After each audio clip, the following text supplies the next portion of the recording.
And a good afternoon from the Stormsight Storm Center. Check us out at stormsightstormcenter.com with the latest information for the next couple of days on our second annual webcast. As you can see here, we're looking at today's corrective outlook.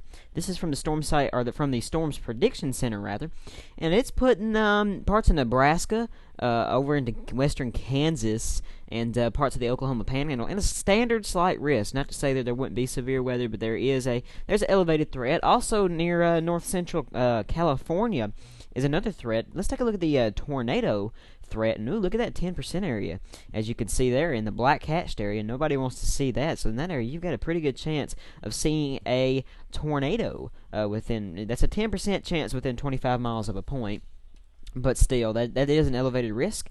We swap over to the Friday SPC outlook. You can see here it's another standard slight risk that rolls all the way from parts of southwestern Nebraska through central Kansas and then through central Oklahoma, and that does include parts of southern Iowa.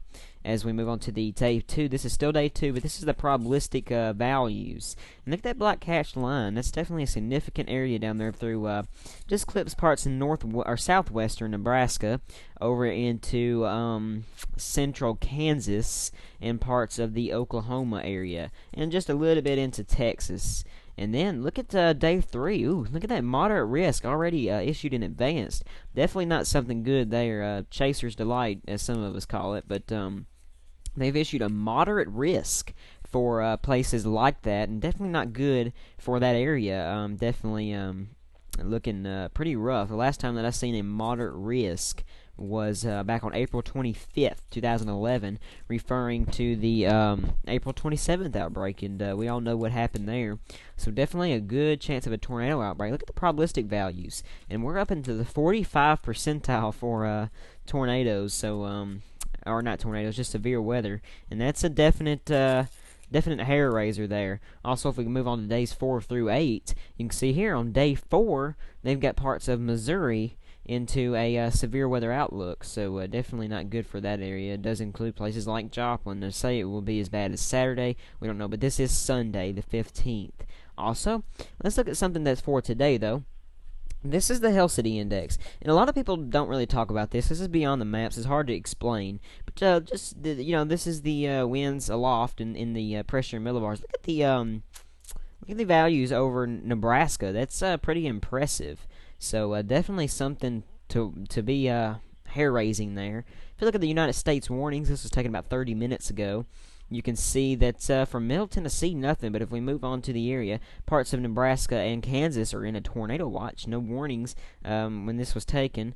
A lot of red flag warnings, though, through northern, central, western Alabama, or eastern Alabama, and parts of Florida, also near New Mexico, and parts of Arizona are also under a red flag warning. If we move over to something a little bit more localized, you can see here there is nothing for the Middle Tennessee area proper. Like I said, some in Alabama, some parts of Florida are included in a red flag warning. If we look at the updated climate summary, which the Climate Prediction Center issues, you can see here for the next 6 to 10 days, we can be expecting normal temperatures for Tennessee, Indiana, all regions like that. Above average precipitation for parts of Florida in that area, North Carolina, South Carolina, Georgia, southern Alabama, southern Mississippi, and southern Louisiana. Also in the above average range is parts of Oregon, Washington, Idaho, and Montana. And in the below average, you can see here severe below near Arizona, New Mexico, in that region, over near Utah and parts of South Nevada. So definitely a drought there that's currently underway, and you can see that as we swap over to the severe hazards map. And you can see here that the green area that's for parts of Memphis, it does include Memphis and parts of western Tennessee, includes a risk of heavy rain for a couple of days in advance. You can see here the blue is wind, so some high winds over near Wisconsin, and drought. That's perfect weather fire conditions for that area. You can see the yellow gradient is for severe storms. And then as we move over to just a little bit more localized portion, you can see the drought, though, over into Florida, parts of South Carolina, southern Georgia, central Georgia, and then southeastern Alabama. The parts that be getting rain is all of Louisiana, western Mississippi, western Tennessee, over into Arkansas, and you can see Arkansas is included in the severe gradient. If we swap over to the drought outlook, though, and take a look at who's in a drought, same as yesterday, with just a slight drought for the main part of the heartland of Tennessee, I guess, the middle of Tennessee.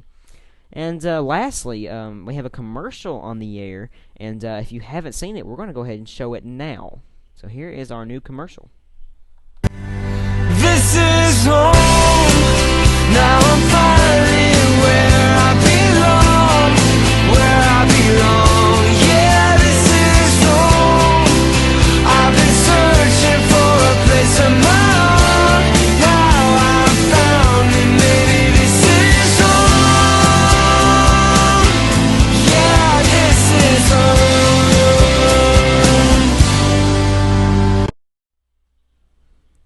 And that is the outlook for the commercial rather, for our new advertising campaign that we are underway doing. So right now we're going to open the phone lines up. If anybody wants to call in, please call 425-998-2316, and we're going to go ahead and mute the microphones. And once we get a call, we will be there. So please call in to the Storm Site Storm Center.